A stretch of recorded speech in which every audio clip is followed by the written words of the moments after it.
ధాన్యం సేకరణపై ప్రతిపక్షాలు ప్రభుత్వాన్ని బద్నాం చేసేందుకు ప్రయత్నిస్తున్నాయన్నారు మంత్రి ఉత్తమ్ కుమార్ రెడ్డి. ప్రభుత్వంపై దుష్ప్రచారం చేయడమే పనిగా పెట్టుకుని యాత్రలు చేస్తున్నారని విమర్శించారు. రాష్ట్రంలో యాసంగి ధాన్యం సేకరణ దాదాపు పూర్తయిందని ఆయన ఇప్పటి వరకు 75 లక్షల మెట్రిక్ టన్నుల ధాన్యం కొన్నట్లు తెలిపారు. 25 లక్షల మంది రైతుల ఖాతాల్లో 35,077 కోట్ల రూపాయలు వేసినట్టు చెప్పారు. ధాన్యం సేకరణలో తెలంగాణ దేశంలోని నెంబర్ 1 గా ఉందన్నారు. ప్రత్యేకంగా ఈ యాసంగి పంటలో ప్రతిపక్ష పార్టీలు ప్రభుత్వాన్ని బదనాం చేయడానికి, డిఫేమ్ చేయడానికి ఏ విధంగానైతే పూనుకున్నాయో అబద్ధాలతో పూర్తిగా ఏదో ఒక ఆయన యాత్రని ఇంకో ఆయనని చెప్పడం జరిగింది.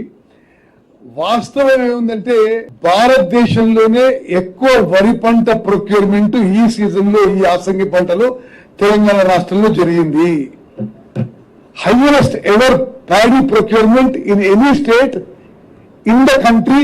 MSP విధానం వచ్చిన తర్వాత ఈ భారతదేశంలో ఏ రాష్ట్రంలో కూడా యాసంగి పంటలో ఇంత ప్రొక్యూర్మెంట్ జరగలేదు.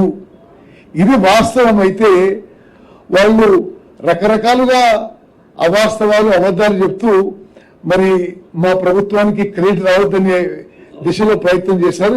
147 lakh metric tons procured, 35,077 crores paid. అదేవిధంగా ప్యాడీ ప్రొక్యూర్మెంట్ సెంటర్స్ కూడా ఈ దేశంలో ఏ రాష్ట్రంలో కూడా ఎప్పుడు కూడా ఇన్ని ప్యాడీ ప్రొక్యూర్మెంట్ సెంటర్స్ తెరవలేదు.